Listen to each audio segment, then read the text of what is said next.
Hello guys, good morning. তোমরা সবাই কেমন আছো? আশা করি সবাই ভালো আছো। তাহলে চলে যাই বন্ধুরা, আজকে একটা নতুন রেসিপি তৈরি করব। সেটা হচ্ছে ঢুকি। আমাদের উত্তরবঙ্গে ঢুকি বলে, এখানে কি বলে আমি জানি না। আর তোমাদের একটা নতুন টিপস দিব, আর সেটা ফলো করলে আপনাদের সংসারে অনেক কাজ সহজ হয়ে যাবে। আর ভিডিওটা সম্পূর্ণ দেখার জন্য অনুরোধ রইল। আর চলে আসলাম আমি, জল দিয়ে দিলাম, সামান্য লবণ দিয়ে দিয়েছি, আর জল দিয়ে এইভাবে মাখিয়ে নিয়েছি ডোটা। আর দেখুন, এইভাবে মুট করে যদি তাড়াতাড়ি ভেঙে যায় তাহলে হয়নি, তাহলে আর একটু জলের প্রয়োজন। আর যদি না ভেঙে যায় তাহলে একটু জল দিয়ে দেবে। আর দেখুন আমার সম্পূর্ণ হয়ে গেছে। আর এটা হচ্ছে ঝুড়ি, আর এই ঝুড়ির ম্যাজিক দেখুন, ঝুড়ি দিয়ে আমি সম্পূর্ণ আটা চালে নিয়েছি। আর প্রতিটা বাড়িতেই আপনারা ঝুড়ি রাখেন, আর ঝুড়ি প্রতিটা বাড়িতে পাওয়াও যাবে। আর এখানে কলসি, এই কলসিটা আমি ছোট্ট একটা কলসি, মাত্র 70 টাকা দাম, সেটা বাজারে আপনারা পেয়ে যাবেন। আর কলসির মধ্যে পরিমাণ মতো জল দিয়ে দেবেন, মানে আধা কলসি, তাহলে ভাপ ভালো হবে, আর ভাপ হলে তাড়াতাড়ি হবে।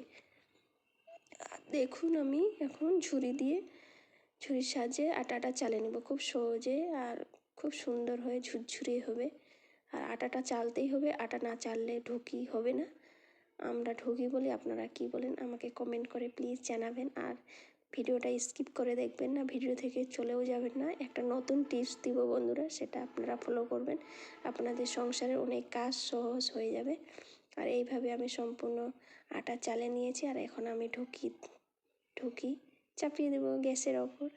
আর দেখুন, এটা একটা বাটি, আর বাটিটা ধরার মতো একটা, মানে কি বলে ওটা জানি না, আছে। আর এটা রাখার মানে এটাই যে হাতে ছেঁকা লাগবে না, মানে গরম লাগবে না।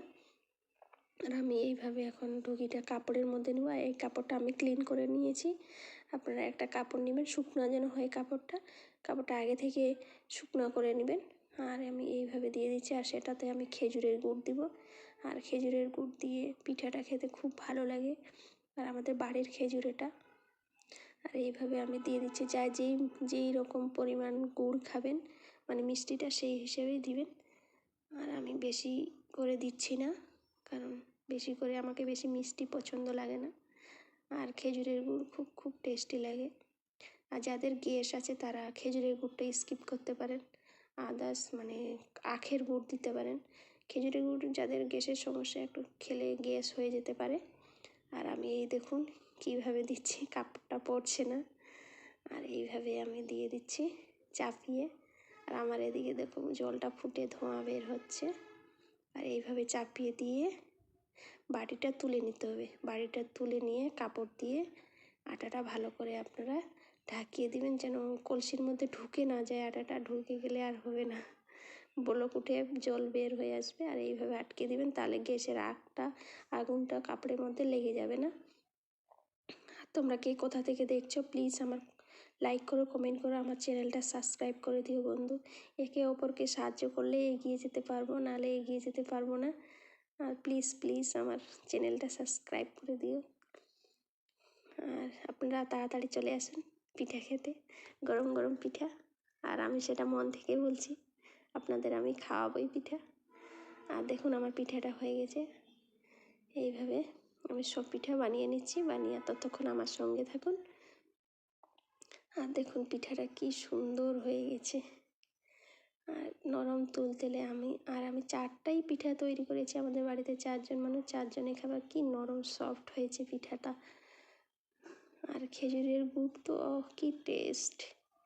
আর দেখুন সব পিঠাগুলো নরম তুলতুলে হয়। আর এটা মানে পুরাতন চাল দিয়ে না, চালটা নতুন চালের। এবার যে ধানটা উঠেছে ওই চালের, মানে ভিজা আটা এটা, আমি সেটা ব্লেন্ডারে পেস্ট করে নিয়েছিলাম। আর দেখুন আমি আপনাদের একটু ভাঙে দেখাচ্ছি কি পরিমাণে সুন্দর হয়েছে পিঠাটা। আর দেখুন ভেঙেও যাচ্ছে খুব সুন্দর।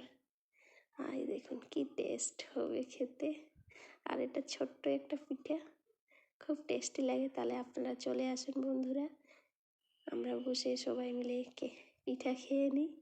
আর তোমরা কে কোথা থেকে দেখছো লাইক করুন, কমেন্ট করুন, সাবস্ক্রাইব করুন, প্লিজ প্লিজ আমাকে সাবস্ক্রাইব করে দিন, লাইক করেন, কমেন্ট করেন।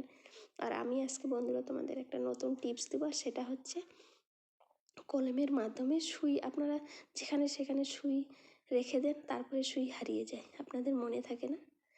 কেউ ধরো দেওয়ালে ফুঁড়ে রাখলো, কেউ ধরে কাপড়ে ফুঁড়ে রাখলো, আপনাদের আর ওই সব করতে হবে না। আপনারা দেখুন আমার টিপসটা। আমি সুই নিয়ে নিলাম একটা, মানে খালি প্রতিটা বাড়িতেই পেন পাওয়া যাবে, পেন মানে কলম, কলম পাওয়া যাবে প্রতিটা বাড়িতে। আর এইভাবে আপনারা পেনের মধ্যে সুই ঢুকিয়ে দেবেন আর তারপরে ঢাকনাটা দিয়ে দেবেন। যখন আপনাদের প্রয়োজন সেই ঢাকনা দিয়ে সুই তাড়াতাড়ি বের হয়ে আসবে, আবার কাজ করে আবার এইভাবে রেখে দেবেন। আবার কলমটা আপনারা যেখানে ড্রেসিং টেবিলে রেখে দিলেন। খুব সুন্দর একটা টিপস। তাহলে অসংখ্য ধন্যবাদ। Bye bye.